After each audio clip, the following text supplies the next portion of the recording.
What up, guys? We're back with another episode, and I want to start this off with a quote, and I'm going to be paraphrasing here. But something one of my teachers said to me the other day was, the more awake you are, the more paradoxes you can include in your own perspective of life. Which basically means there is a ton of paradoxes in life, and the more we can see how they fit in the big picture, in the puzzle, the more awake we ultimately are. All right, so it's not about there's one way, this is the right way, there's a wrong way. It's all about when is the right time for what to see that. And the topic itself that we want to discuss today is why self-discipline is ultimately useless. And the subtopics that I've chosen is kind of the first video. I want to talk about what are the different stages of our evolution that we go through, also in terms of self-discipline. When is it actually useful? At what stages? And also that there's a time and a place for everything, right? Then the second video is going to discuss being disciplined about the one thing, the most important thing that will eventually show you why self-discipline is futile in the grand scheme of things, yet needed in the very beginning. And then the third part is life beyond self-discipline. Is that going to lead us into nihilism, where everything stops making sense and it's like, what's the point of life? Let me just sit on the couch and eat chips and watch movies. Or is it actually leading us to a place of real liberation? So kicking things off with the first part, the stages of our evolution, I think it will be cool to share the stages we went through in the beginning of our journey, like when we first found out about this whole thing, personal development and stuff, and just share a little bit where we started and how we dealt with self-discipline, how we incorporated that in our life. So Leo, if you want to take it away and just share with us how uber self-disciplined you were in the beginning. All right, super quick before we dive into today's content. If you are looking to become a truly high-value man, if you want to become the best version of yourself as a man, the highest potential you can possibly reach in this human form, and you also want to have amazing relationships with other people, with women in particular, if you want to learn how to have thriving, healthy, passionate, deeply fulfilling relationships, then don't forget to subscribe below this video. Hit the notification bell so that whenever we post a new video, you will directly be notified. And also like this content if you enjoy it, right? If this resonates with you. And then don't forget to leave a comment. Anything that you find valuable, anything you want to share from your own personal experience, post it below the video and I'll be sure to check it out and respond to you. And then lastly, we do have an exclusive Facebook group, which is also linked somewhere below this video. Go check it out, join the Facebook group. I'll be doing exclusive live calls on there where I'll be sharing some of the most transformational tools that have helped me on my journey, that have helped Leo on his journey, and obviously a lot more stuff that I'll be discovering that I'll be sharing with you only inside the Facebook group. So without further ado, enjoy, and I'll see you there. Peace. Yeah, so when I started, I was around 21 years old. I came out of a 4 years relationship, and that in itself put me in a place where I felt like I lost a lot of my youth, let's say, my teenage years. And when I found out about that, I was like, okay, I need to learn this. I need to focus on this. I need to really push through it. And I started watching everything, everywhere, all at once. Sounds like the name of the movie, this new movie that came out. Anyway, and yeah, I got super into it, and I became like this nerd about knowing everything in relation to self-development, techniques, everything that was related to that. So I spent, I don't know, at least 2 years focusing super hard on this every day, learning, doing stuff. And then on top of that, of course, when you start getting into self-development, it's kind of like through osmosis, you get into business and making money. So it's almost like, okay, now you're working on self-development, relationship, then you start seeing these guys talking about how to make money, and then you want to build your business. So all of that kind of like goes hand in hand in the end, for guys that go really deep into that. And yeah, in this beginning, it was kind of like my whole thing was that, because I felt that there was a place to go, something that I was missing out, and now I need to extract as much information as I can about that specific topic. So I really pushed myself towards learning everything that I could, even when things were contradictory. So I was learning things at the same time that would go against each other. And when one didn't work, I go to the other one, then I come back, and then blah, flip, flop, and it's like, oh, it's my fault, it's not my fault. But I was super into understanding everything and being like super, super into it, and as much as I could. That definitely takes me back to when I first found out, which was maybe, I think it started because my mom, she was always reading these books, and like she had some Krishnamurti books lying around, some probably Eckhart Tolle, just some random stuff, you know. And she had this huge book collection, but I was never. I think I slowly started. It was maybe, what is that guy? Daniel Goleman, something on emotional intelligence. I think that was one book that she had. So I slowly got into it when I was maybe 18, 19, around the time when I was about to graduate high school. And so I slowly started to get into these books. And when I really found out about pickup when I was 19, it was literally as I was studying for my high school, like the final exams, I was like, what is this? And that's kind of when it kicked in, that I was like, holy shit, I can change. I can become a different version. But I took that to such an extreme that I thought, yeah, I'm so flawed. That was my internal belief, that I have to become a totally new version, almost like I have to eradicate myself and just rebuild all, like, from the little bricks that remain, just like take it apart and then rebuild it into an attractive man, you know? And yeah, I was watching all these videos, like motivational videos. That's kind of how it started. And just to push myself to just keep going and working more, working harder. And it's like, don't give up, just take no time off, you know? And actually, it got intense. I don't think I've shared this with anyone before on the calls. And I don't know if you can see it here in the camera, but basically, I have scars on my arms right now from the time when I was pushing so hard. And literally, one thing that, I don't know if you can see it, probably not, but there's like a TNTO.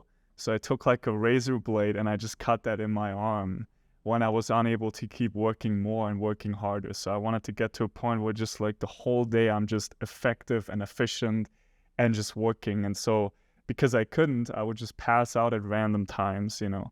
Like I took it to such an extreme that I thought I had to cut out my sleep as much as possible. And there's this thing called Dymaxion sleep cycle. And it kind of says that you sleep for 2 hours in total every day, and you take half an hour naps every 5.5 hours, I think. And so I tried that. Obviously, like I was on a totally different schedule, so I failed miserably.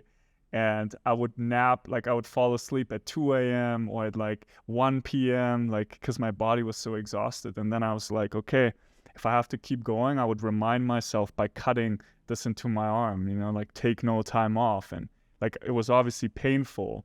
And I also used women, so I have like different initials of women cut in my arms, like actresses, models, like women that I was attracted to. And I was like, if I don't put in the work right now, I will never get there. I'll never meet those women. You know, like living in this 300 people village, I thought there was no way out. Like if I don't push so hard, I will be stuck here for the rest of my life. And I didn't want that. So I was watching all these videos. I was over-optimizing my days. I was just working, meditating. And then at some point when I moved to Toronto at the age of, I think, 21 or 22, like the people that I was living with, they're like, what's wrong with this guy? Like he is just working. He's so disciplined, but also so rigid. And that's really like what I noticed, that discipline made me so rigid because I said no to everything else. It was just my work, going on dates, learning about women, learning about personal development, and just gobbling it all up. And that was kind of my life for many, many, many years. And to this day, I'm carrying the consequences of that conditioning that I put on myself. Right? Like really feeling like the mornings I would get up, I would feel anxious. I was like, I have to get going, start. And like even a couple months ago, I would wake up in the morning, I would feel my feet getting sweaty in the morning from like, I need to get out of bed and get started. You know, it was so intense. So that's kind of my evolution with self-discipline. And as you can see in the beginning, yeah, it helped because it got me to a point where I'm like, I'm leaving my village. I'm taking the leap to just move to Canada, like not really knowing what's going to happen. It's completely open. Who knows? Like maybe I'll come back in a month. Maybe I didn't know. But it got me to the point where I actually left that comfort zone that I had and just pushed myself out into the world, kind of like a birthing, just out there, you know. And so for that, it was really helpful. And then more and more did I start to see how the self-discipline and the rigidity all went hand in hand and why I was holding on so much. And what the self-discipline really gave me, the safety and the security, almost like a safety net to have control over my life, having control over myself. Right? Kind of like a slave that I can continually beat. It's not hard to find guys on the internet saying things like work while they sleep, or read 1 book a day, or read 10 books per hour, or some crazy shit like that, right? There's like this stigma around this idea of pushing through, which people can look at us now talking about this and say, okay, we've been through this. You in a more hardcore way than I did, for sure. And we can look now, okay, where we got, and we might think, or if you are not deep aware of our consequences or the things that we did, we could just come in and say, yeah, we put all this work and that's what paid off, you know, like being 24/7, working, doing the shit and blah, blah, blah. But the thing that we need to realize is that it was the letting go that allowed us to go forward. So there's a point, okay, you feel a lot of despair. You feel like, okay, this position that I am right now, this is not what I want from my life. And then staying in that position, it's almost like not living anymore, right? Because it drags you, it pushes you down, and you're like, okay, I need to get out of this. I need to work towards something better. And then every minute of that you have available, you think that you need to put into that. Then you need to, yeah, like if you really want, you need to put yourself as a whole into that to change and to achieve the things. And I don't think this mindset is wrong in itself, but there's no rule. There's nothing that is going to say, or there's nothing that's going to make you achieve that thing just by working hard, or just by pushing through, or like this idea. And this is what triggers me, and probably also triggers you a little bit, is that we go online and we see all these guys talking about certain things that you need to do as if this is the way or the only way that you can achieve things. So it's almost like there is a rule for the universe. There is a rule for success. There's a rule for attracting women. And this is what triggers me the most, because we've been there. We saw most of this in relation to some things. Some other things, of course, we have no clue about it. But when we talk about dating, when we talk about women, and now building businesses, making money, whatever it is, the reality is that there is no rule. There's, of course, things that you can do that will help you more than others. But this idea that pushing yourself through everything, working 24/7, like not sleeping, like what you did, that this is going to lead you there. But that doesn't mean anything, you know? You could have still sleeping 2 hours till today and not getting there, or even feeling more miserable than if you actually just enjoyed 8 hours of sleep and had more time and a fresh mind to do your stuff. It comes back to what you said earlier about, like, you find out about this content and you have so little trust in yourself because you perceive yourself as so flawed and there's everything wrong with you, basically. And then you find these people out there that tell you, that are like making a lot of money, that have whatever, like nice bodies, and they're like, this is what you need to do. And you just listen to that, right? And you take that on yourself. You don't really question it. And because of that, it's kind of like, yeah, then you take someone else's opinion and you just keep telling yourself how you were wrong. You're not perceiving it right. Like, you have to first change that mindset, and you just keep pushing and pushing and pushing. And you go against your body so much. Like even with the sleeping, like I noticed this wasn't good for me, but I thought this was necessary. And kind of coming back then to like what was pushing me was all this discomfort inside of me, feeling like I need some outlet for this. It's so painful, like the stuff that's coming up for me, feeling so separated, so lonely, just like cut off from everything in life, you know? And that was the thing that then pushed me to work so hard on myself and just not want to stop. But at the same time, you know, like you run into these walls and it's kind of necessary, right? Like we went through this, and a lot of times in life this is kind of like the more insecure we are, I would say, the more strongly we need to hold on to things, the more strongly we cling to beliefs and ideas and values. And especially then when we find out about something like personal development and whatever, then we're like, God, this is the thing. Like I can get out of this. Like I can dig myself out of the hole. So we grab onto it like so hard, and then we just do whatever it takes. And inevitably, because it's not really who we are, not authentically, we just bump into all these walls. It's impossible not to, because yeah, these things are not necessarily meant to work for us. Right? This is one person saying this. Maybe it worked for them. Maybe it was authentic. Chances are even for them it wasn't authentic. They just kept pushing.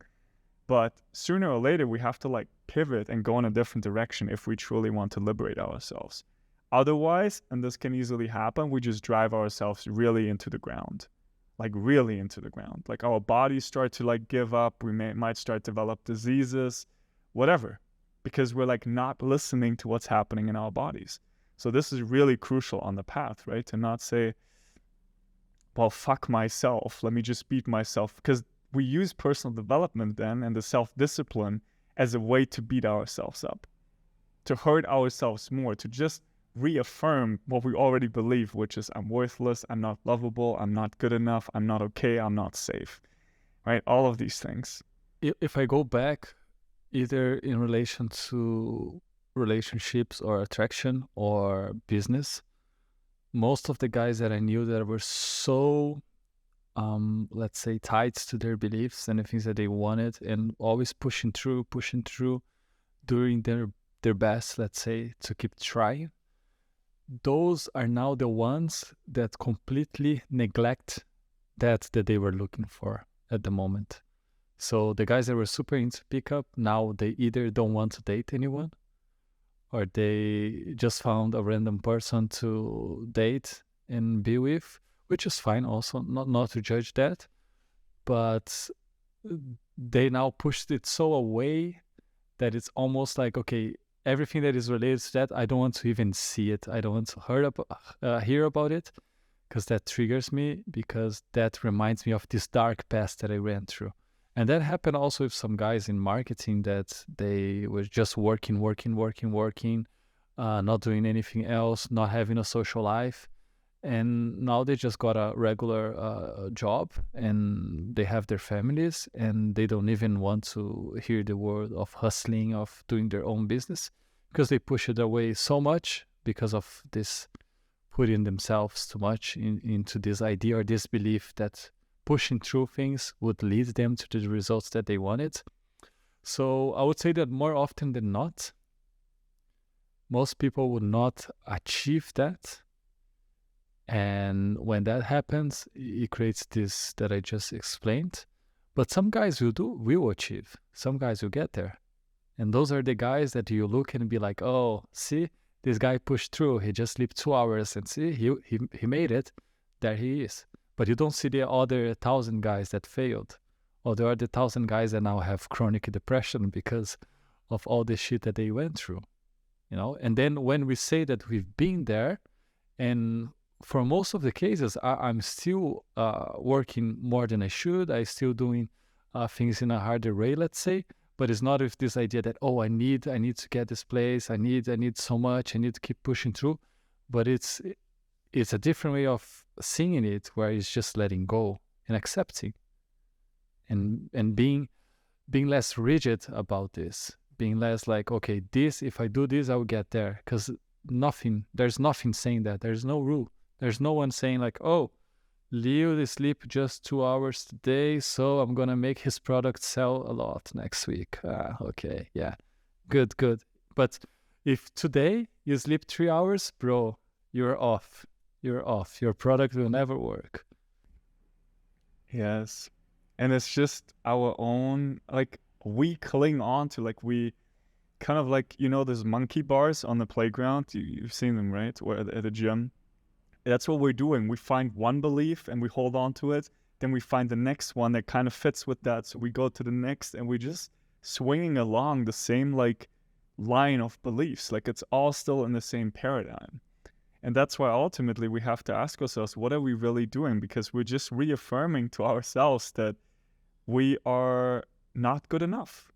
We push so hard because we're still rejecting ourselves. And if you haven't seen the video before this, I think, was the one where we talked about self-rejection. So this might be really helpful. We'll link it somewhere there in the description or something. And that's really what we're doing. We're doing all this stuff because we're still rejecting ourselves, because we feel we're so flawed, right? Like, deep down, it seems like something is wrong with us and we have to do all this stuff now to become attractive, to get the love, to get the approval from our parents by making a lot of money, whatever it is. But it's all still a rejection. And that's why ultimately it fails in the sense of liberating us or really freeing us. Like, all these people that are pushing so hard, you can go look at them and they might even tell you, yeah, man, I'm happy. But then take them out of their routine for a single day and see how they start to crumble. Like, completely get all over the place. Their whole world starts to collapse. Because it's been built on this fickle idea that now my beliefs, now my self-discipline has become the thing, my security and my safety net. So it's really just a transference. Like, before, maybe the addiction was, I don't know, watching porn or sleeping a lot because you don't even want to face life. You don't even want to get up in the morning. And then you're like, now I'm going to become disciplined. So you go ahead and learn all the stuff, and now you're addicted to reading books every day for 30 minutes, to meditating for 30 minutes, to taking an ice bath for 30 minutes, like whatever it is. Now take that person out of that routine and their whole world starts to shake. Because again, this is just a transference of another addiction. It's never actually the real solution. It's kind of like an alcoholic, right? That drinks alcohol all the time and then he goes to the AA meetings. Now he's addicted to the meetings. If he doesn't go, then all of a sudden he might slide back into drinking a lot, right? So we just find replacements, but we're still operating in the same paradigm all this time. And that's why we talk about surrender. Like, that's the only way. And not to mention, like, there's guys, and this is so funny, and this is kind of what I wanted to say earlier, when we learn about all the self-discipline stuff and we go so against ourselves, some of us can't even do that. It's almost like they can't make the routine stick. They keep self-sabotaging when they're trying to build self-discipline. And this is something I want to shine a light on, because this might give us a totally different clue into maybe this is a sign that just pushing so hard is not the solution. Maybe it's not about, oh, I'm a failure. Look, I can't even build self-discipline. Maybe it's not the right direction for you. If we start to let go a little bit and just pivot and see, like, what else is out there, maybe this is not the way to push so hard. Maybe life is already giving you a clue here, right? Instead of rejecting it so hard, maybe we open ourselves up and say, well, what does this mean? What could this be about, right? So the surrender is really the key, and we'll talk about this a little bit more, but does that resonate with you, what I was saying? Yeah, 100%. And it also reminded me of this stupid post that I saw today, actually. I think it was Andrew Tate saying that you teach a woman how to make $100 an hour and she'll work 2 hours and make $200. You teach a man how to make $100 an hour and he's going to work 10 hours and make $10,000. Some shit like that. I don't even know what is the goal of what he's saying. But again, this triggers me because it's like this cheating rules left and right, you know? It's like, there you go, here's a rule. There you go, here's a rule. And just, you know, create this sense of understanding and control over things. And that's ultimately what is behind that, this idea that you have control over what your life will become or what your life can become. So in the end, you are just trying to fill this gap of the unknown, of not accepting that there are things that you just don't control, that you have no control over. That it doesn't matter how hard you push, how disciplined you are, you just don't control it. You know, when you go to a woman, and I think this is really strong, especially back in the days on pickup, this idea that guys had that when they learned enough, they will never get rejected. So is the control over seduction as a whole, that now that they know and they fully understand how to be the master pickup, they will never get rejected again. Because the idea of not getting the result that they want, not having control over the interaction, is so scary that they sell to themselves this idea that really, stop 5 seconds and think about it. How much sense can you find in this statement that you'll never get rejected again if you truly know how to be the master pickup artist? It just doesn't make sense. But is the idea of having this control over the results, having this control over where you want to go. And this makes you, like you said before when you were giving your example, rigid about life, rigid about things that show up to you in the moment, rigid about the things that might lead you there to this place. So you meet a guy that you don't even know, he's like successful marketing man, whatever, and then he invites you to go out for a dinner. And that could be the thing that you're just waiting to, you know, get your business working. But no, I need to go back, I need to read a book still, and I need to go to bed at 8 to wake up at 4 and do my push-ups. So sorry mate, I don't have time for you. Dude, this like hit home really hard. Like that was me.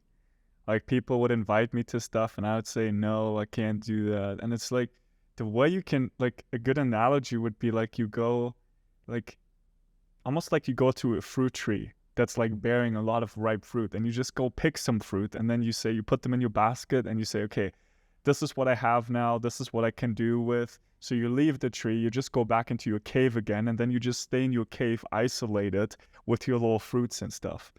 And you didn't even check around. Maybe there's more other fruit that are more suited to your current situation, that have more nutrients, whatever. And you just have like your little thing, and like a little squirrel, you just keep eating it. And then only when you run out, you go back and you're like, I need more. And you come back. And that's kind of the situation. You don't really see what's out there because you're always isolating yourself in that cave. And ultimately, this is what it is about. It is control. Everything we're doing is we're trying to control because we're so afraid of the unknown. We're afraid of like, what does it feel like if we don't have any safety nets out there? Anything in the physical world?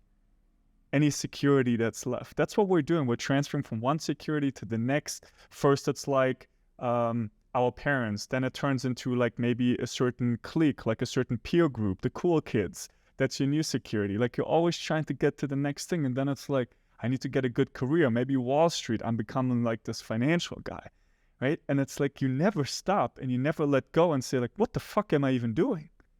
Like you just keep going and it's endless. And it's all just trying to have more control over ourselves. And that's where the self-discipline comes in. That's another way to exert control. If we can't exert it over life because it's not really controllable, well, at least we can do it over ourselves. We can punish us if we don't perform so that we do it differently the next time. So now we have control. We're teaching us to control ourselves, to control our emotions, to be rigid again. But that's fucking scary. Not knowing or not having this security, that's fucking scary. And it also reminded me this conversation that I was having with my friend, where I was talking about this guy that is still living with his parents, and he's saying that he's doing that because he's saving money. And I understand why he's saying this, but at the same time, I can feel that this is a way for him to still feel safe, to still feel, you know, in his nest, like it's comfortable here. You know, like I'm not against saving money. Save your money. That's not a bad idea. You know, do it. But the idea that you need to stay in your parents, the idea that you can't start developing your sense of self, what's the word for that? I fucking forgot the shit. Self-sufficiency. This is also important. And the more you push forward, the more you see the guys that are now like 30, 26, 28, and they don't have any idea how to manage their homes, or they never lived by themselves. They never really experienced how it is to take full responsibility of their lives. They still depend on their mothers to clean their clothes. They still depends on his parents to put food on the table. And okay, that's not a bad in itself, because we have a bunch of different financial situations. Okay, whatever. But I'm talking here about the guy that has the opportunity to get out of this comfort zone, and he chooses not to. And then we see the opposite side of this, where in one side, you want to have so much control over it that you put this discipline to be this guy that takes care of everything, does everything, push through everything. And on the opposite side, you have this guy that just doesn't want to do any of that at all. And it's still not a balance. It's still a control. It's still holding tight towards something, and not really trusting that the universe has the best for you in mind. And it will show up. And sometimes you will need discipline to get that. Sometimes you need to let go. You navigate. And you see, that's again another paradox, right? Like one person who was in one extreme, that was kind of me at the time. I was pushing so hard, and I would look at people that were just lazy, not doing anything. I would judge them really hard. And I could not see that they're doing exactly the same thing that I was doing. Like beneath the surface, it was coming from the exact same place. One person builds $1 million business, the other person like just lives on the streets and does drugs. And it's exactly the same place. Like I'm generalizing here, but it's like if they both choose that, one is like goes really against everything that he's taught and it's like, fuck all of this, I'm a failure anyways, I'm not going to do this. And the other person says, no, I'm going to rise above that. I don't believe I'm worthless. I'm going to get the love. I'm going to become so successful that nobody can deny me. And then he goes and builds this business. But underneath it, both of them are still coming from this reactive place. And that's why we also say it's important to see, though, there is a time and a place for all of this. Like we needed to go through this to then see like, okay, now we can slowly peel back the layers and let go more and more of control. We're still in the process. We're not fully there yet. But eventually you can reach a point where you've transcended all your conditioning, all your traumas, like it's completely, like you've penetrated throughout all of this. But it's a gradual process. So it's really about when are you ready to do this type of work? And that's why we can't say like, now go sign up for my program, right? Even though if that's interesting to you and if you are at this point, like this is what I've been focusing on with my clients for 9 months. This is all we're doing. How can we move into the unknown and become so comfortable with it that life starts revealing to us exactly what we need to know on a moment to moment to moment basis? And that becomes our compass. And then we can be truly authentic and show up in a way where people are attracted to us naturally, where we feel comfortable simply just being by ourselves and also being around all these other people, where anxiety starts to decrease so much because we're not living in the future anymore. We can be actually here. So if that's interesting, there should be a link somewhere below this video. You can schedule a call with me and we can talk about it, or join the Facebook group and message me there. But that's the main thing, really. The control and the recognizing ultimately underneath it, it's all coming from a place of reaction that is inauthentic. But we have to go through it most of the time. Like if we can't see it yet, don't judge yourself. This is not another reason to say like, oh, here, boom, I can't see it. Fuck, I need to work harder. No, it's like, keep going through it. Whatever you are attracted to right now, there's still something to discover in that for you. And the only place or the only way we can really commit to that is if we keep reminding ourselves that this is not a sprint. We're really not in a rush. This is a gradual process. And I said this before, a truly powerful man is a man who's no longer in a rush to get anywhere, who can settle with what's really going on in the now, who's not distracted by all the glam and all the the shiny objects that people are putting out there on the internet and say, this is the solution and that is the solution. If you come back and actually turn the focus inward and you say, what's really going on in me? Let me forget about all this other shit that's distracting me out there for a little while and just focus on really what's happening now for me. And that will give you the clues. And the more you focus on this journey, the more you focus on this path, the easier and easier it will be to just let go more and more of all the stuff that's been distracting you. And you come back to just yourself. And then it becomes a super unique and super powerful, empowering journey for you. Like really inspired just by what you need to do on a moment-to-moment basis. Doesn't matter if anybody else understands it, you need to understand it. And when you do, that's all that's needed. And inevitably, people start to notice you're showing up differently in life. It's a real transformation, gradually. But you are bringing about permanent, lasting change that way.